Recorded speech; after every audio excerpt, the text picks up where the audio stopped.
जिसमें एक राजा राम मोहन राय भी थे, वो भी अंग्रेजों के दलाल के रूप में थे। প্রজাতন্ত্র দিবসে বাংলার বিদ্যাসাগরের মূর্তি ভেঙে বাংলা তথা ভারতকে ফুটবল খেলা ভালো যারা বলছে তারা ওই বামপন্থী প্রোডাক্ট। ওরা বাংলাকে ঘৃণা করে।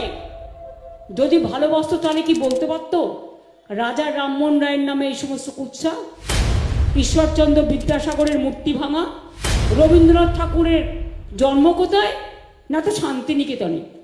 জানি না। আমার বাংলা ভালো থাকলে দেশটা ভালো থাকবে। আর বাংলাকে আঘাত করো না, প্রত্যাঘাত দেখবে।